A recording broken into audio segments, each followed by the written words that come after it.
Chaque jour, dans leur tenue orange fluo, ils œuvrent pour la propreté de la ville.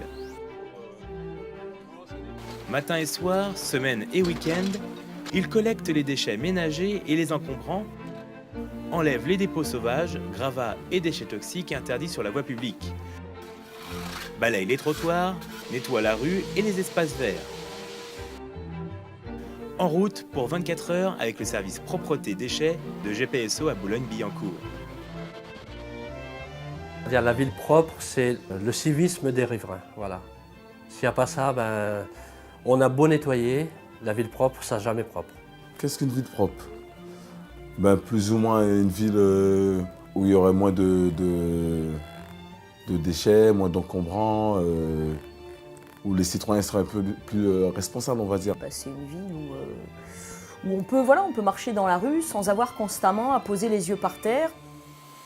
Depuis bientôt 16 ans et je peux être à l'arrosage, ramassage des déchets, des encombrants.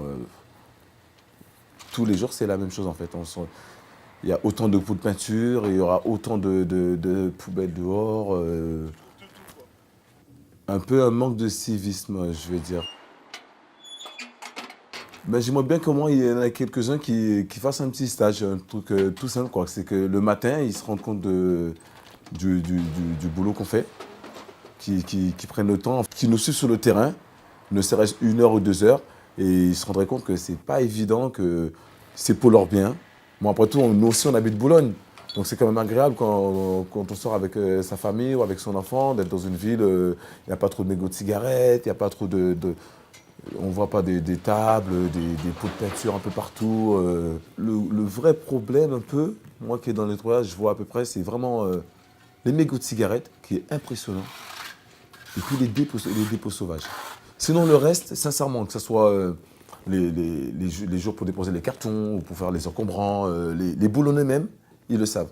Mon travail à moi, c'est de faire de l'encadrement et d'aller sur le terrain pour surveiller les gars, mettre les gars en route, le matériel, prendre la binette, la pelle ou le balai, peu importe, ou même la perche pour le lavage. On fait tout.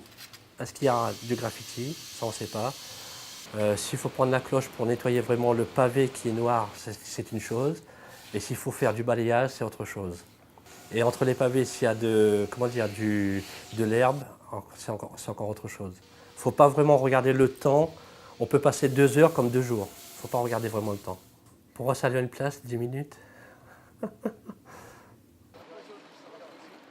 Alors nous, nos prestations englobent le lavage, le balayage avec les petites hydro-balayeuses, on en a 2 actuellement à la ville. On a voulu avoir du lavage spécifique, etc. pour répondre aux attentes et des élus et des riverains.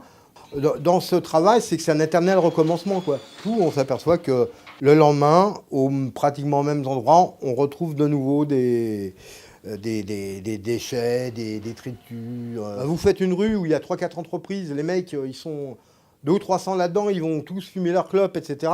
Vous repassez après, c'est comme si vous avez rien fait, quoi.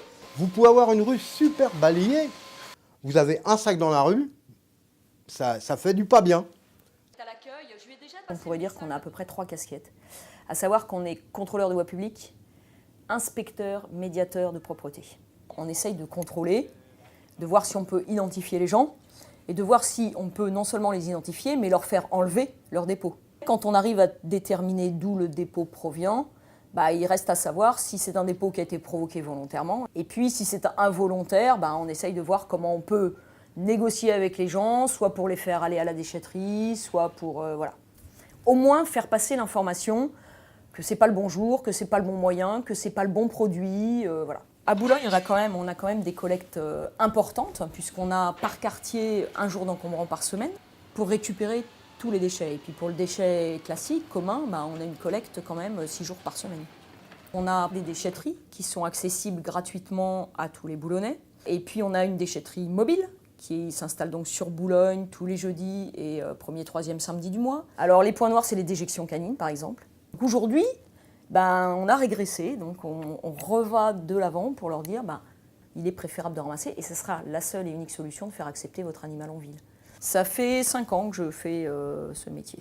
C'est souvent le soir quand on repart, on reprend le même chemin que le matin. Et on se dit, ah non, c'est pas vrai, c'était propre ce matin. Donc là, oui, parfois on est découragé. Mais en fait, ce qui me motive, c'est que je me dis que l'humanité peut changer. Aujourd'hui, les gens n'ont pas conscience de leur propre pollution. Dès lors que c'est un déchet, il faut s'en débarrasser. Et à partir du moment où on doit s'en débarrasser, il y a énormément de gens aujourd'hui qui ne réfléchissent pas à la façon dont on va s'en débarrasser. Au lieu de dire, je me débarrasse de ce déchet, de dire, comment je vais me débarrasser de ce déchet. Chaque jour, les agents du service propreté et déchets de Grand Paris Seine-Ouest sont sur le terrain. Grâce à eux, votre ville est plus belle. À vous d'agir pour qu'elle le reste.